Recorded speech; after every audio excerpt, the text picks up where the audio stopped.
নমস্কার, আমার প্রিয় সিংহ রাশির ভক্ত। আজকে আমি যখন লিখতে বসেছি, আমার হাতটা কাঁপছে। শুধু ভয়েই না, এক ধরনের আধ্যাত্মিক রোমাঞ্চে। কারণ আগামীকালের পঞ্জিকা, আগামীকালের গ্রহের অবস্থান, আর সবচেয়ে বড় কথা, স্বয়ং শ্রীকৃষ্ণের যে বাণী আমি আপনার জন্য নিয়ে এসেছি, সেটা শুনলে আপনার গায়ে কাঁটা দিয়ে যাবে। আমি কোনো ফিলার কথা বলবো না, কোনো ভনিতা করব না। আমি সরাসরি চোখের সামনে সত্যিটা রাখব। আগামীকাল 21শে জুলাই 2026 মঙ্গলবার। দিনটা যেন তীর্থক্ষেত্র। কারণ এই দিনটা শুধু সাধারণ দিন নয়, এটি শুক্লা অষ্টমী তিথি। আপনি কি জানেন শুক্লা অষ্টমী মানে কি? এর মানে হল চাঁদের শক্তি বাড়ছে। অমাবস্যার অন্ধকার কেটে পূর্ণিমার দিকে এগোচ্ছি। এই তিথি মা দুর্গার আরাধনার জন্য অত্যন্ত শুভ। আর এই শুভ তিথিতে মঙ্গলবারের যোগ মানে হনুমানজি ও মা দুর্গার এক অভূতপূর্ব শক্তির মিলন। কিন্তু তার চেয়েও বেশি, এই দিনের নক্ষত্র হচ্ছে চিত্রা, যা রত্নের মতো উজ্জ্বল, আর যোগ হচ্ছে সিদ্ধ, যে যোগে আপনি যা ইচ্ছা করবেন তা সিদ্ধ হবে। কিন্তু সাবধান, সেই ইচ্ছা যদি আত্মার পরিশুদ্ধি ছাড়া হয়, তাহলে সেটা ধ্বংসের কারণ হবে। আর এই অবিশ্বাস্য যোগে শ্রীকৃষ্ণ আপনাকে একটি বিশেষ বার্তা দিতে চলেছেন। জ্যোতিষশাস্ত্রের নিয়ম আর ভগবানের লীলা, দুটোই কিন্তু একই সত্যের দুটো দিক। স্বয়ং শ্রীকৃষ্ণ ভগবদ্গীতায় বলেছেন, যদা যদা হি ধর্মস্য গ্লানির্ভবতি ভারত, অভ্যুত্থানমধর্মস্য তদাত্মানং সৃজাম্যহম। অর্থাৎ যখনই ধর্মের অবক্ষ হবে, পাপের বোঝা বাড়বে, তখনই আমি আবির্ভূত হই। আজকের এই গ্রহনক্ষত্রের মিলন কিন্তু সেই ধর্মের ডাক। সিংহ রাশি, আপনার রাশি কিন্তু সরাসরি শ্রীকৃষ্ণের সাথে যুক্ত। সিংহ হল রাজা, আর শ্রীকৃষ্ণ হলেন রাজাদের রাজা। তাঁর সুদর্শন চক্রের মতো আপনার জীবনেও এখন একটা ঘূর্ণি তৈরি হচ্ছে। এটা কি অমৃতের ঘূর্ণি, নাকি ধ্বংসের? সেটা নির্ভর করবে আপনার কর্মের উপর। চিন্তা করুন, আগামীকাল গ্রহগুলো কি করছে। শনি, মীন রাশিতে। শনি হচ্ছেন ধীরগতি, আর মীন হচ্ছেন শেষ রাশি। মানে শনি আপনাকে জীবনের শেষ প্রান্তের দিকে নিয়ে যাচ্ছেন। কিন্তু ভয় পাবেন না, কারণ শেষ মানেই নতুন শুরু। রাহু কুম্ভে, মানে রাহু সমাজের মধ্যে ঘুরে বেড়াচ্ছেন আপনাকে বিভ্রান্ত করার জন্য। মঙ্গল বৃষে, মানে মঙ্গল আপনার অর্থ ও মূল্যবোধের ওপর প্রভাব ফেলছে। আর বৃহস্পতি ও সূর্য কর্কট রাশিতে, এটা আপনার কর্ম ও ভাগ্যের জায়গা। এই গ্রহগুলো যেন এক মহারণ ক্ষেত্রে জড়ো হয়েছে। কিন্তু আপনার জন্য সবচেয়ে বড় খবর হল, শুক্র ও কেতু, এই দুই গ্রহ সিংহ রাশিতেই অবস্থান করছে। শুক্র হল ভালোবাসা, বিলাস, আর কেতু হল আধ্যাত্মিকতা, মুক্তি। এই দুই পরস্পর বিরোধী শক্তির মিলন আপনার রাশিতে হচ্ছে। এর মানে হল আগামীকাল আপনার ভিতরে প্রেম আর বৈরাগ্যের এক বিশুদ্ধ যুদ্ধ চলবে। আর এই যুদ্ধে শ্রীকৃষ্ণ আপনাকে পথ দেখাবেন। এই যুদ্ধে আপনাকে জিততে হবে। আমি জানি আপনার মনে প্রশ্ন জাগছে, এত কিছু বলছেন, কিন্তু আমার কি হবে? ঠিক আছে, আমি এখন আসল কথায় আসছি। আর্থিক দিক থেকে দেখুন, সিংহ রাশি, আপনার মানি ব্যাগে হয়তো টাকার বদলে এখন অনেক হিসাব নিকাশ জমেছে। আগামীকাল বৃহস্পতি ও ইউরেনাসের যে বিশেষ কোণ তৈরি হচ্ছে, তাতে আপনার ক্যারিয়ারে এক নতুন সম্ভাবনার দরজা খুলতে পারে। যারা চাকরি করেন, তারা হয়তো বড় কোনো প্রজেক্টের দায়িত্ব পেতে পারেন। কিন্তু এখানে শ্রীকৃষ্ণের একটি সাবধানবাণী আছে। দ্রৌপদীর চিরহরণের সময় যেমন তিনি চিৎকার শুনতে পেতেন, তেমনি আপনারও কি কোনো অন্যায়ের চিৎকার শুনতে পাচ্ছেন? ঘনিষ্ঠ কোনো সহকর্মী বা বন্ধু হয়তো আপনার সাফল্যে ঈর্ষান্বিত। আপনি যত বেশি উজ্জ্বল হবেন, আপনার ছায়া তত গভীর হবে। সতর্ক থাকুন। খরচের দিকটাও নজর রাখবেন, কারণ টাকার পাশাপাশি খরচের পরিমাণও বাড়বে। গীতার একটি শিক্ষা মনে রাখবেন, যোগ কর্মসু কৌশলম, অর্থাৎ কর্মে দক্ষতাই যোগ। হিসাবটা মাথায় রাখুন, কিন্তু লোভকে মন থেকে দূরে রাখুন। এখন আমি একটু গভীরে যাই। আপনার রাশিতে অবস্থান করা শুক্র কিন্তু অর্থের দেবতা নন, তিনি আরামের দেবতা। তিনি আপনাকে বলবেন, অপচয় করো, বিলাস করো, কিন্তু পাশে আছেন কেতু, যিনি বলবেন, সব মায়া, সব ছেড়ে দাও। এই সংঘাতে আপনি হয়তো কিছু কেনাকাটা করতে পারেন যা আপনার দরকার নেই। হয়তো পার্টি করতে পারেন, কিন্তু সেই পার্টি থেকে মনে শূন্যতা অনুভব করবেন। আগামীকাল আপনার আর্থিক সিদ্ধান্তগুলো নেওয়ার সময় একটু সময় নিন। আজ রাতে ঘুমাতে যাওয়ার আগে আপনার সমস্ত খরচের একটি তালিকা তৈরি করুন। দেখুন কোথায় আপনি বাড়াবাড়ি করছেন। শ্রীকৃষ্ণের মতে, সম্পদ তখনই মূল্যবান যখন তা ধর্মের কাজে লাগে। তাই আপনার কিছু অর্থ যদি দান করেন, তবে তা আপনার ভাগ্যকে বহুগুণে বাড়িয়ে দেবে। বিশেষ করে গোদান বা গরিবদের খাবার দান, এটা শ্রীকৃষ্ণের কাছে অত্যন্ত প্রিয়। প্রেম ও সম্পর্কের কথা বলি। যে সিংহ রাশির মানুষগুলো প্রেমে পড়েছেন, তাদের জন্য আগামীকাল অত্যন্ত গুরুত্বপূর্ণ। কারণ শুক্র, প্রেমের দেবতা, আপনার রাশিতে রয়েছেন। কিন্তু তিনি আছেন কেতুর সঙ্গে, যে আপনাকে সম্পর্কের গভীরতা খুঁজতে বাধ্য করবে। এটা সুপারফিসিয়াল সম্পর্কের দিন নয়। আপনি যদি কোনো সম্পর্কের মধ্যে আছেন, কিন্তু সেই সম্পর্কে মানসিক যোগাযোগ নেই, শারীরিক আকর্ষণ ছাড়া আর কিছু নেই, তাহলে আগামীকাল সেই সম্পর্কের ভিত্তি নড়ে যাবে। শ্রীকৃষ্ণ যেমন রাধার সাথে গোপনে মিলিত হতেন, তেমনি আপনাকে আপনার সম্পর্কের মধ্যে গভীরতর কোনো সত্য খুঁজে পেতে হবে। যারা অবিবাহিত, তাদের জন্য আগামীকাল একটি পুরনো সম্পর্কের পুনরুজ্জীবন নিয়ে আসতে পারে। ফোন আসতে পারে, কোনো পুরনো বন্ধুর বার্তা আসতে পারে, কিন্তু সেটাকে হাতছাড়া করবেন না, তবে খুব দ্রুত সিদ্ধান্ত নেবেন না। কথা বলুন, সময় নিন, অনুভব করুন। শ্রীকৃষ্ণ বলেছেন, যেখানে প্রেম আছে, সেখানে অহংকার থাকতে পারে না। আপনার অহংকারকে একটু পাশে রাখুন। সম্পর্কের ক্ষেত্রে স্পষ্ট ও সৎ যোগাযোগের উপর জোর দিন। প্রয়োজনে লিখে ফেলুন কি বলতে চান। কারণ আগামীকাল বুধ মিথুন রাশিতে থাকায় আপনার কথা বলার শক্তি বাড়বে, কিন্তু তা যেন আঘাত না করে। পারিবারিক জীবন। সিংহ রাশির জাতক জাতিকারা যারা সংসারী, তাদের জন্য আগামীকাল একটু চ্যালেঞ্জিং হতে পারে। পরিবারের কোনো বড় সদস্যের সাথে মতবিরোধ হতে পারে। বিশেষ করে আপনার পিতা বা শ্বশুরের সাথে কথা কাটাকাটি হতে পারে। কারণ সূর্য, পিতার প্রতীক, কর্কট রাশিতে আছেন, আর আপনি সিংহে, দুই রাজা একসঙ্গে।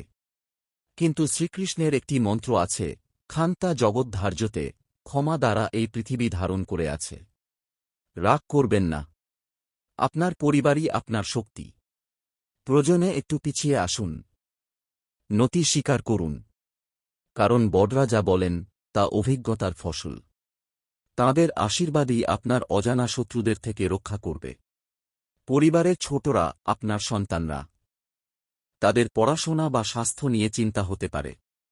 তাদের সময় দিন, তাদের সাথে খেলুন। শ্রীকৃষ্ণ নিজেও কিন্তু মা যশোদার কাছে শিশুর মতো খেলতেন। সেই শিশুসুলভ আনন্দ আপনার সংসারে ফিরিয়ে আনুন। স্বাস্থ্যের কথা বলি। শুক্র ও কেতুর যুগলবন্দি আপনার শারীরিক শক্তিকে প্রভাবিত করতে পারে। মানসিক চাপ থাকতে পারে, কিন্তু চিন্তার কিছু নেই। শ্রীকৃষ্ণ যেমন গোকুলের গোয়ালিনীদের সাথে রাসলীলা করতেন, তেমনি আপনাকে শরীরচর্চা বা নাচের মাধ্যমে এই শক্তিকে কাজে লাগাতে হবে। যোগব্যায়াম বা প্রাণায়াম করবেন। তবে যারা পুরনো কোনো রোগে ভুগছেন, তাদের জন্য আগামীকাল একটু সাবধানতা অবলম্বন করা প্রয়োজন। বিশেষ করে মাথা বা পেটের সমস্যা দেখা দিতে পারে।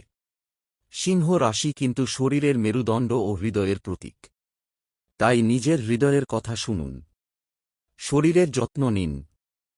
আগামীকাল চিত্রা নক্ষত্রে শুক্র থাকায় চোখ ও ত্বকের সমস্যা হতে পারে। তাই বেশি করে জল পান করবেন। আর হ্যাঁ, রাস্তায় চলাফেরার সময় একটু সাবধান। কারণ মঙ্গল বৃষ রাশিতে, যা দুর্ঘটনার সম্ভাবনা বাড়ায়। এখানে আমি আপনাকে একটি বিশেষ কথা বলতে চাই। আপনি কি জানেন, আগামীকাল সিদ্ধ যোগ। এই যোগে যা বলবেন, তাই হবে। তাই আপনার মুখের বাণী খুব সাবধানে উচ্চারণ করবেন। কোনো খারাপ কথা, কোনো অভিশাপ, সেটা আপনার জীবনে ফিরে আসবে। আর যদি ভালো কথা বলেন, তবে সেটাও বাস্তবায়িত হবে। এটি শ্রীকৃষ্ণের সুদর্শন চক্রের মতো, যা যেমন ঘোরাবেন তেমনই ফল পাবেন। তাই আজ রাত থেকে সাবধান। আগামীকাল সকালে ঘুম থেকে উঠে প্রথমে জয় শ্রীকৃষ্ণ বলবেন। এটি আপনার দিনের শুভ সূচনা করবে। গোসলের সময় একটু ঠান্ডা জলে সামান্য গঙ্গাজল মিশিয়ে নিন। সেটা আপনার শরীর ও মনকে পরিশুদ্ধ করবে। পূজার ঘরে একটি ঘিয়ের প্রদীপ জ্বালান। তা শ্রীকৃষ্ণের আলোকে আহ্বান করবে। আমি জানি, অনেক সিংহ রাশির মানুষ আছেন যারা ব্যবসা করেন। তাদের জন্য আগামীকাল একটি বড় সিদ্ধান্ত নেওয়ার দিন হতে পারে। নতুন কোনো চুক্তি বা বিনিয়োগের কথা ভাবছেন। পঞ্জিকা বলছে, অভিজিৎ মুহূর্ত অর্থাৎ সবচেয়ে শুভ সময়টি দুপুর 12:06 থেকে 12:59 পর্যন্ত। এই সময় আপনার সিদ্ধান্ত নেওয়ার জন্য অত্যন্ত উপযুক্ত। কিন্তু সতর্ক থাকবেন। রাহুকাল বিকেল 3:51 থেকে 5:30 পর্যন্ত। এই সময় কোনো গুরুত্বপূর্ণ কাজ শুরু করবেন না। কেন? কারণ রাহু হল বিভ্রান্তির দেবতা। এই সময় যদি আপনি কোনো চুক্তি করেন, তাহলে সেটা ভুল বোঝাবুঝিতে পরিণত হতে পারে। শ্রীকৃষ্ণের জীবন থেকে শিক্ষা নিন। তিনি যখন কুরুক্ষেত্রের যুদ্ধে গিয়েছিলেন, তিনি সময় ও স্থানের গুরুত্ব বুঝেছিলেন। তিনি অর্জুনকে বলেছিলেন, সময়ই হল সবচেয়ে বড় যোদ্ধা। তাই সময়ের হিসাব রাখুন। কারবারে যদি কোনো পুরনো হিসাব জমা থাকে, তাহলে সেটা আগামীকাল মিটিয়ে ফেলুন। শ্রীকৃষ্ণ চান তার ভক্তরা যেন কোনো বোঝা না নিয়ে নতুন পথে পা বাড়ান। আচ্ছা, আমি যদি আপনাকে বলি যে আগামীকাল আপনার জীবনে এমন একজন ব্যক্তি প্রবেশ করবেন, যিনি আপনার ভাগ্য বদলে দিতে পারেন। শুনতে অবাক লাগছে, তাই না? জ্যোতিষশাস্ত্রে বলে, যখন শনি মীন রাশিতে থাকে, তখন তিনি আপনার অতীত জীবনের কর্মফল নিয়ে আসেন। আর আপনার রাশিতে শুক্র ও কেতু থাকায় সেই কর্মফল হয়তো কোনো পুরনো বন্ধু বা সহকর্মীর রূপে ফিরে আসবে। যদি তিনি ভালো উদ্দেশ্য নিয়ে আসেন, তবে তাকে স্বাগত জানান। কিন্তু যদি তিনি কোনো পুরনো বিরোধ নিয়ে আসেন, তাহলে শ্রীকৃষ্ণের মতো ক্ষমা ও ন্যায়ের পথ ধরুন। তাকে এড়িয়ে যাবেন না, মুখোমুখি হন। কিন্তু সেই মুখোমুখি হওয়া যেন রণক্ষেত্র না হয়। হতে পারে মধ্যস্থতা। শ্রীকৃষ্ণ যেমন সুভদ্রার বিবাহে সহায়তা করেছিলেন, তেমনি আপনি যদি কাউকে ক্ষমা করতে পারেন, তবে সে আপনার আজীবন কৃতজ্ঞ থাকবে। আগামীকাল পুরনো কোনো ভুলের জন্য ক্ষমা প্রার্থনা করারও উপযুক্ত সময়। যারা ছাত্রছাত্রী, তাঁদের জন্য আগামীকাল একটি কঠিন দিন। মনোযোগ দিতে অসুবিধা হতে পারে, কিন্তু চিন্তার কিছু নেই। শ্রীকৃষ্ণ হলেন গুরু, জ্ঞানের দাতা।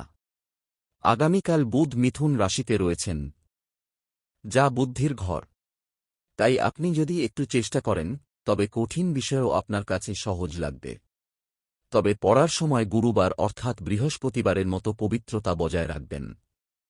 অর্থাৎ পড়ার আগে হাত পা ধুয়ে নেবেন। একটু ধ্যান করবেন। মন্ত্রোচ্চারণ করে পড়া শুরু করুন। ওম নমো ভগবতে বাসুদেবায় বলেই পড়ার বই খুলবেন। গণিত বা বিজ্ঞানের মতো কঠিন বিষয়গুলো আগামীকাল একটু সময় নিয়ে পড়বেন। কারণ চিত্রা নক্ষত্র আপনাকে সৃজনশীল করে তোলে, কিন্তু বিশ্লেষণী শক্তি একটু কমে যায়। তাই দ্রুত পড়ার চেয়ে বুঝে পড়ার চেষ্টা করুন। পরীক্ষা আসন্ন থাকলে আগামীকাল পুনর্বিবেচনার দিন হিসেবে রাখুন। নতুন কিছু শেখার দিন নয়। আমি আপনার কাছে একটি ছোট গল্প বলি। একবার শ্রীকৃষ্ণ ও অর্জুনের মধ্যে কথা হচ্ছিল। অর্জুন বললেন, প্রভু, জীবন এত জটিল কেন? শ্রীকৃষ্ণ হেসে বললেন, অর্জুন, জীবন জটিল নয়, তুমি জটিল। তোমার সিংহের মতো অহংকার, তোমার সিংহের মতো ক্ষুধা, এইটুকুই জটিলতা। সিংহ রাশি, আপনি কি জানেন আপনার সবচেয়ে বড় শক্তি কি? আপনার সাহস। আর সবচেয়ে বড় দুর্বলতা কি? আপনার সেই সাহস যখন অহংকারে পরিণত হয়। শ্রীকৃষ্ণ সারাক্ষণই বলেন, অহংকারকে বসে রাখো। আগামীকাল আপনাকে একটি পরিস্থিতির মুখোমুখি হতে হবে, যেখানে আপনার অহংকারকে আঘাত করা হবে। কিন্তু আপনি যদি শান্ত থাকেন, তবে সেই আঘাতই আপনার মুক্তির কারণ হবে।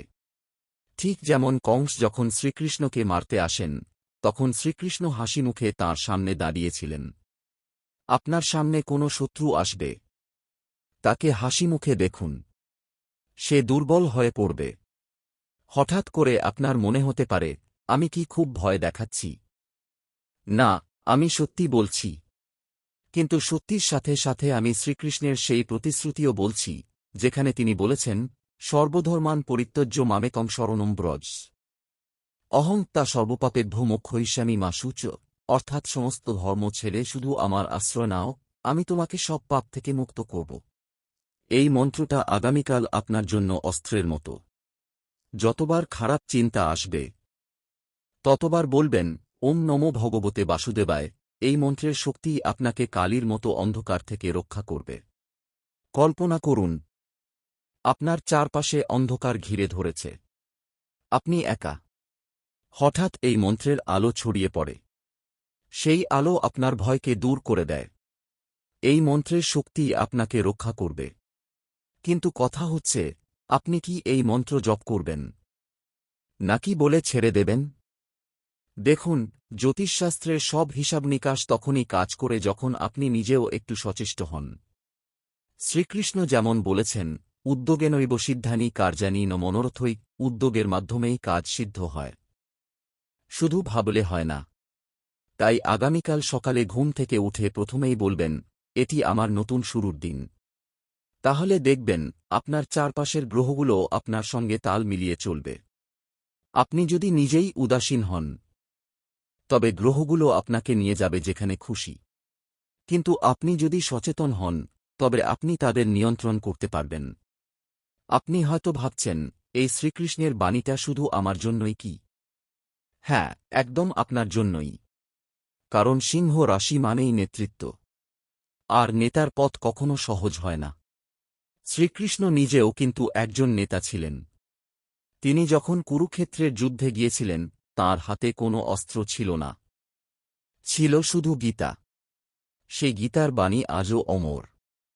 আমার কাছে মনে হয়, শ্রীকৃষ্ণ নিজে আজ আপনার কানে কানে বলছেন, ভয় পেও না, আমি আছি। আপনার হাতে যদি ক্ষমতা থাকে, তা ব্যবহার করুন অন্যের মঙ্গলের জন্য। আপনার জ্ঞান থাকলে তা ভাগ করুন। আপনার টাকা থাকলে তা দান করুন। নেতা হওয়ার অর্থ এই নয় যে লোকেরা আপনাকে অনুসরণ করবে, বরং আপনি তাদের পথ দেখাবেন।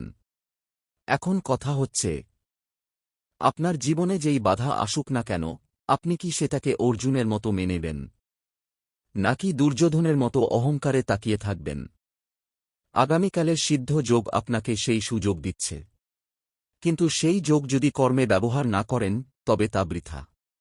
রাস্তায় যেতে যেতে যদি আপনি কোনো কষ্টার্ত মানুষকে দেখেন, সাহায্য করুন। কোনো বয়স্ক ব্যক্তি যদি রাস্তা পার হতে না পারেন, হাত ধরুন। এই ছোট কাজগুলো আপনার ভাগ্য পরিবর্তন করতে পারে। কারণ শ্রীকৃষ্ণ বলেন, আমি প্রতিটি জীবের ভিতরে আছি। আপনি যদি একটি জীবের সেবা করেন, তবে সেটা আমারই সেবা। আমি দেখছি, অনেক সিংহ রাশির মানুষ আছেন যারা প্রেমে ব্যর্থ হয়েছেন বা সম্পর্কে ভেঙে পড়েছেন। তাদের জন্য শ্রীকৃষ্ণের একটি বিশেষ বাণী রয়েছে। তিনি বলেছেন, প্রেম মানে অধিকার নয়, প্রেম মানে উৎসর্গ। আপনি যদি কাউকে ভালোবাসেন, তবে তাকে মুক্ত দিন। তিনি যদি ফিরে আসেন, তবে তিনি আপনার। আর যদি না ফেরেন, তবে তিনি কখনো আপনার ছিলেন না। আগামীকাল একটি পুরনো সম্পর্ক হয়তো নতুন রূপে ফিরে আসতে পারে, কিন্তু সেটা যেন আপনার স্বাধীনতাকে বাধাগ্রস্ত না করে। আপনার রাশিতে শুক্র আছেন, কিন্তু কেতুও আছেন। কেতু মানেই বিচ্ছেদ, মানেই মুক্তি। তাই কিছু সম্পর্ক হয়তো আগামীকাল শেষ হবে, কিন্তু সেই শেষটাই আপনার জন্য নতুন পথের সূচনা হবে। মনে রাখবেন, শ্রীকৃষ্ণ রাধাকে ছেড়ে দ্বারকায় গিয়েছিলেন, কিন্তু রাধা চিরকাল তাঁর হৃদয়ে ছিলেন। ভালোবাসা মানে শারীরিক উপস্থিতি নয়, আত্মার মিলন। আজকে আমি আরও একটি গুরুত্বপূর্ণ বিষয় বলতে চাই। রাহু ও কেতু এই দুটি ছায়াগ্রহ। রাহু কুম্ভ রাশিতে, আর কেতু আপনার রাশিতে। রাহু হল বস্তুবাদ, আর কেতু হল আধ্যাত্মিকতা। এই দুইয়ের সংঘাত আপনাকে দ্বিধায় ফেলবে। টাকা রাখবেন নাকি সময়? ক্যারিয়ার নিয়ে ভাববেন নাকি মোক্ষ? শ্রীকৃষ্ণ কিন্তু এই দ্বন্দ্বের সমাধান দিয়েছেন। নিষ্কাম কর্ম অর্থাৎ ফলাফলের আশা না করে কর্ম করুন। কাজ করুন, কিন্তু টাকার প্রতি আসক্তি না রাখুন। তাহলে রাহু-কেতুর এই মহাযোগ আপনার পক্ষে কাজ করবে। রাহু আপনার চিন্তা করবে, বিভ্রান্ত করবে, কিন্তু কেতু আপনাকে সত্যের পথ দেখাবে। তাই আগামীকাল যদি কোনো অদ্ভুত চিন্তা আসে, তাহলে নিজেকে থামান। জিজ্ঞেস করুন, এটা আমার জন্য ভালো নাকি? তারপর সিদ্ধান্ত নিন। আমি জানি, এই স্ক্রিপ্টটা পড়তে পড়তে আপনার মনে প্রশ্ন জাগছে, এত কথা, কিন্তু আমার করার কি? শ্রীকৃষ্ণ যেমন অর্জুনকে বলেছিলেন, তুমি যোদ্ধা, তুমি যুদ্ধ করো, তেমনি আমি বলছি, আপনি রাজা। আপনি নিজের রাজ্যের দায়িত্ব নিন। আগামীকাল আপনার রাজ্য আপনার মন। সেই মনকে শান্ত রাখুন। যদি মন শান্ত থাকে, তবে সমস্ত গ্রহ আপনার পক্ষে।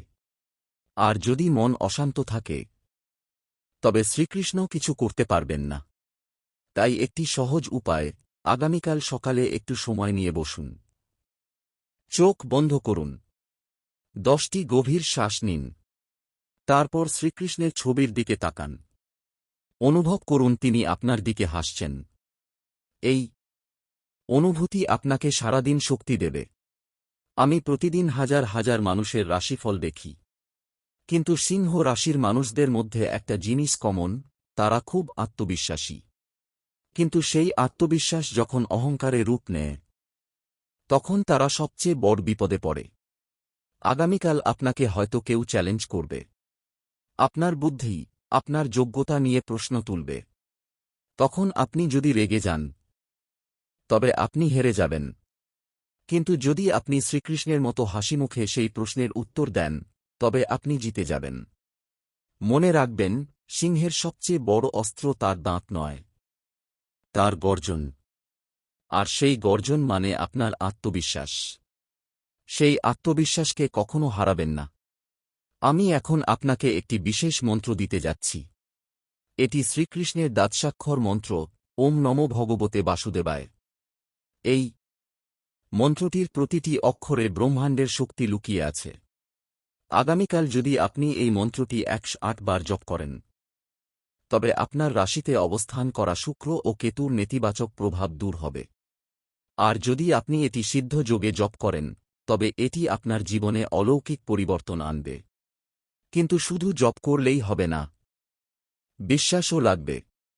শ্রীকৃষ্ণ নিজেই বলেছেন, শ্রদ্ধাবান লবতে জ্ঞানম, শ্রদ্ধাবান ব্যক্তি জ্ঞান লাভ করে। তাই এই মন্ত্রটি জপতে বসার আগে নিশ্চিত হন যে আপনার হৃদয়ে শ্রদ্ধা আছে। মুখে বললেই হবে না, অন্তর থেকে বলতে হবে।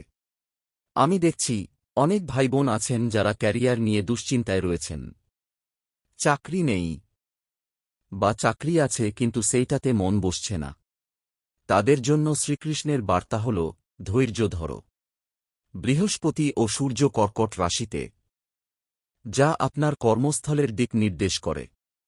এই অবস্থানে আপনি নতুন কোনো চাকরির অফার পেতে পারেন, কিন্তু সেটা নিতে সময় নিন। কারণ রাহু আপনার চিন্তাকে প্রভাবিত করছে। আপনি ভুল সিদ্ধান্ত নিতে পারেন। তাই আমি বলবো, আগামীকাল কোনো চূড়ান্ত সিদ্ধান্ত নেবেন না। দিনটি পর্যবেক্ষণের জন্য রাখুন। কোনো ইন্টারভিউ বা মিটিং থাকলে, সেখানে আপনার কথাবার্তায় একটু ধীরগতি আনুন। দ্রুত বলার চেয়ে পরিষ্কার বলুন। চিত্রা নক্ষত্র আপনাকে উজ্জ্বল করবে, তাই আপনার উপস্থাপন ভালো হবে। যারা চাকরিতে রয়েছেন, তাদের জন্য আগামীকাল একটি চমক থাকতে পারে। আপনার বস বা ম্যানেজার হয়তো আপনাকে কোনো গুরুত্বপূর্ণ প্রকল্পের দায়িত্ব দেবেন। কিন্তু এই দায়িত্ব নেওয়ার আগে একবার ভেবে নিন, আপনার কাছে কি সময় আছে। পারিবারিক বাধ্যবাধকতা কি আপনাকে অনুমতি দেয়? শ্রীকৃষ্ণ যেমন বলেছেন, ভারসাম্য রাখা উচিত। অতিরিক্ত কাজের বোঝা নিয়ে নিজের স্বাস্থ্য ও পরিবারকে অবহেলা করবেন না। প্রয়োজনে বিনয়ের সাথে বলুন, আমি চেষ্টা করব, নিশ্চয়তার সাথে বলবেন না। কারণ রাহুকেতু আপনার ওপর প্রভাব ফেলতে পারে এবং কাজ শেষ করতে সমস্যা হতে পারে। বেকার ভাইবোনদের জন্য আগামীকাল একটু ভিন্ন। চিত্রা নক্ষত্রে শুক্র ও কেতু থাকায় আপনার আত্মবিশ্বাস বাড়বে। আপনি নতুন কিছু শেখার চেষ্টা করতে পারেন। কোনো অনলাইন কোর্সে ভর্তি হতে পারেন। শ্রীকৃষ্ণ বলেছেন, জ্ঞানই প্রকৃত ধন। এটি অক্ষয়। তাই বেকারত্বকে সুযোগ হিসেবে দেখুন। নিজেকে তৈরি করার সময় এটি। হয়তো আপনার দক্ষতা বাড়ানোর জন্য আগামীকাল একটি সুযোগ আসবে। সেটা হাতছাড়া করবেন না। আজকের এই স্ক্রিপ্টে আমি যে তথ্য দিচ্ছি তা কিন্তু কোনো ফিল্মি গল্প নয়। এটি বাস্তব জ্যোতিষশাস্ত্র। 21শে জুলাই চিত্রা নক্ষত্র, যা রত্নের মতো উজ্জ্বল। এই নক্ষত্র আপনাকে শিল্পী বা স্রষ্টার মতো কাজ করতে উৎসাহিত করে। তাই আপনি যদি কোনো সৃজনশীল কাজ করেন, যেমন লেখালেখি, চিত্রাঙ্কন, গান বা নাটক, তবে আগামীকাল আপনার সেরা দিন। আপনার কল্পনাশক্তি চূড়ান্ত পর্যায়ে পৌঁছাবে। যে কাজগুলো আপনি দীর্ঘদিন ধরে শুরু করতে পারছেন না, সেগুলো শুরু করার জন্য এটি উপযুক্ত সময়। কিন্তু সতর্ক থাকবেন। রাত 8:49-এর পর 7ই নক্ষত্র শুরু হবে, যা বাতাসের মতো চঞ্চল। তখন সিদ্ধান্ত নেওয়া এড়িয়ে চলুন। ওই সময় পড়াশোনা বা গভীর মনোযোগের কাজ করবেন না। বরং হালকা কিছু করুন, সঙ্গীত শুনুন বা ঘুমানোর প্রস্তুতি নিন। আমি বুঝতে পারছি, এই সব তথ্য মাথায় রাখা কঠিন। কিন্তু ভয় পাবেন না। শ্রীকৃষ্ণ যেমন গোপীদের জন্য রাস রচনা করেছিলেন, তেমনি তিনি আপনার জন্য এই মহাবিশ্ব রচনা করেছেন। আপনাকে শুধু তার উপর আস্থা রাখতে হবে। নক্ষত্র আর গ্রহগুলো তো সেখানে আছে। তারা সবাই শ্রীকৃষ্ণের নির্দেশে কাজ করে। আপনি যদি তাকে স্মরণ করেন, তবে সবকিছু স্বয়ংক্রিয়ভাবে ঠিক হয়ে যাবে। এমনকি যদি কিছু ভুলও হয়, সেটাও আপনার শিক্ষার জন্য। আমি শেষবারের মতো বলছি, আগামীকাল সকালে ঘুম থেকে উঠে প্রথমে আয়নার সামনে দাঁড়ান। নিজের চোখের দিকে তাকান। বলুন, আমি সিংহ, আমি নির্ভীক, তারপর শ্রীকৃষ্ণের নাম নিন। দেখবেন, সারাদিন আপনার পক্ষে কাটবে। কারণ আপনার সেই আত্মবিশ্বাসই আপনার সবচেয়ে বড় রক্ষাকবচ। আয়না আপনার প্রতিফলন দেখায়, কিন্তু সেই প্রতিফলনের পেছনে যে আসল আপনি, তাকে জাগিয়ে তুলুন। সে কখনো পরাজিত হয় না। আজকে আমি অনেক কথা বললাম, কিন্তু আমার মনে হচ্ছে আরও অনেক কথা বাকি। সিংহ রাশির মানুষরা খুব আবেগপ্রবণ, কিন্তু তারা সেটা লুকিয়ে রাখে। আমি জানি। আপনি হয়তো এখন ভাবছেন, ওহো, এত বড় স্ক্রিপ্ট, কিন্তু এটা আপনার জন্য লেখা। আপনার ভবিষ্যতের জন্য। তাই এই স্ক্রিপ্টটিকে হালকাভাবে নেবেন না। এটি আপনার জীবনের গুরুত্বপূর্ণ একটি অধ্যায়ের সূচনা হতে পারে। আমি যদি সত্যি বলি, আজকে আমার হাত কাঁপছে। কারণ আমি স্পষ্ট দেখতে পাচ্ছি, আগামীকাল আপনার জীবনে একটি বড় পরিবর্তন আসছে। সেই পরিবর্তন কি হবে, সেটা আমি জানি না। কিন্তু শ্রীকৃষ্ণ জানেন। আর তিনি চান আপনি সেই পরিবর্তনের জন্য প্রস্তুত থাকুন। তাই প্রস্তুত হন। নিজেকে আয়নার সামনে দাঁড় করান। সাহস সংগ্রহ করুন। আর হ্যাঁ, ওম নমো ভগবতে বাসুদেবায় মন্ত্রটি জপ করতে ভুলবেন না। আপনার প্রিয়জনদেরও এই সতর্কতা ও আশীর্বাদ দরকার। তাই এই ভিডিওটি তাদের সাথে শেয়ার করুন। শ্রীকৃষ্ণের একটি চমৎকার উক্তি দিয়ে আজকের আলোচনা শেষ করছি। মা ফলেষু কদাচন, কখনো ফলাফলের আশা করো না। কর্ম করো। আপনার কাজ করুন। আপনার ধর্ম পালন করুন। বাকিটা তাঁর উপর ছেড়ে দিন। তিনিই ঠিক করবেন। জয় শ্রীকৃষ্ণ। শ্রীকৃষ্ণ সবার মঙ্গল করুক। ইতি।